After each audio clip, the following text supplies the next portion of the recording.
येणाऱ्या विधानसभेच्या निवडणुकीत राज्यात महायुती म्हणून निवडणूक लढवण्याचं निश्चित झाल्यानं सत्ता ही आमचीच येईल असं प्रतिपादन भाजपचे नूतन प्रदेश चिटणीस डॉक्टर विनय नातू यांनी केलं आहे।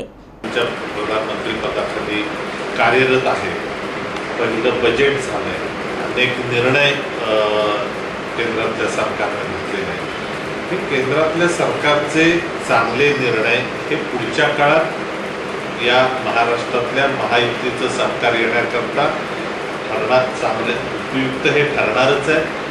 महाराष्ट्रातलं आत्ताचं जे आघाडी सरकार आहे यांचा इतका भ्रष्ट आणि अकार्यक्षम कारभार आहे, त्याकरता महाराष्ट्रातल्या जनतेनं जसं लोकसभेला त्यांचं महाराष्ट्रात इतक्या कमी प्रमाणात त्यांना दिलं आणि महायुतीला अधिक प्रमाणात संधी दिली, याच प्रमाणात विधानसभेलाही त्याचप्रमाणे महायुती सत्तेत येईल। रत्नागिरी इथं दौऱ्यावर आले असता शासकीय विश्रामगृह इथं त्यांनी पत्रकारांशी संवाद साधताना काँग्रेसने केलेली महागाई मोदी सरकारनं महिन्याभरातच कमी करावी अशी अपेक्षा करणं चुकीचं असल्याचं सांगितलं। ह्या विरोधकांना गेल्या 10 वर्षात त्यांनी केलेलं, त्यांनी जे काही केलं तेव्हा 10 वर्षात वाढलेली महागाई त्यांना कधी दिसली नाही। त्यांना फक्त ह्या महिन्याभरात वाढलेली महागाई दिसली। पेट्रोल दरवाढ किंवा डिझेल दरवाढीचा तर पूर्वीच्या सरकारनं दर महिन्याचा निर्णय घेऊन ठेवलेला होता। तो काही नवीन सरकार आल्यावरती नवीन निर्णय घेतला असं नाही। दर महिन्याला बॅरलच्या तुलनेत पेट्रोल दरवाढ किंवा डिझेल दरवाढ करावी हा निर्णय पूर्वीच्या सरकारचा होता। त्यामुळे लगेचच्या काळातले जे काही सरकारची धोरणं असतात त्याप्रमाणे कामकाज होत राहतं। पण याच्यातला बदल हा प्रत्यक्ष बजेट मांडलं गेलंय। ह्या बजेटची, केंद्र सरकारच्या बजेटची सर्वसामान्यांपर्यंत पोहोचायला एक 2-3 महिन्याचा कालावधी तर लागणारच। इतक्या लगेचचा विषय सर्व ठिकाणी होत नाही। राज्यातील आघाडी शासन कोणाचा विकास करतोय हे जनतेला आता कळून चुकलं आहे असं सांगून जनता त्यांना त्यांची जागा दाखवून देईल असं डॉक्टर नातू म्हणाले।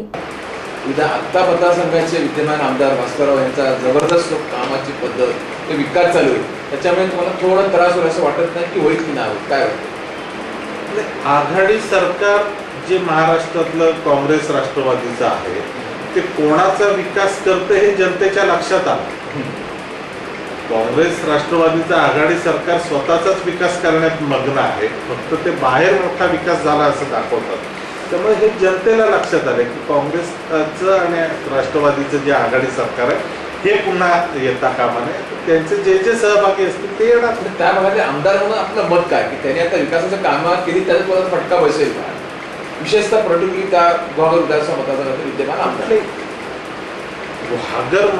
गुहागर मतदारसंघात काही जरी असतं तरी एकूण आघाडी सरकारच्या बद्दलची जी नाराजी आहे ही आता इथे व्यक्त होणार आहे, त्याच्यामध्ये सर्वांना जावं लागणार। गुहागर विधानसभा मतदारसंघाचे विद्यमान आमदार, माजी पालकमंत्री आणि कामगार मंत्री नामदार भास्कर जाधव काय करीत आहेत हे त्यांच्या पक्षाध्यक्षांना कळलं आहे असं डॉक्टर विनय नातू यांनी सांगून काँग्रेसचे नेते नारायण राणे यांच्याबद्दल मात्र जास्त बोलणं टाळलं।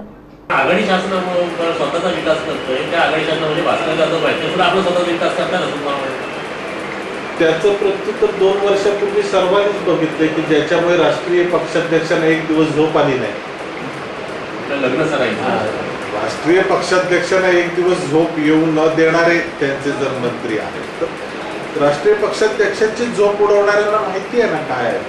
माझे आमदार म्हणून तुम्हाला काय वाटते, काय दादा करतील? ते काँग्रेसचे नेते ते काय करतील तर मी कसं, ते जेव्हा युतीचे नेते होते तेव्हा आम्ही त्यांच्याबद्दल हक्कानं बोलत होतो, आज मी त्यांच्याबद्दल हक्कानं कसं बोलू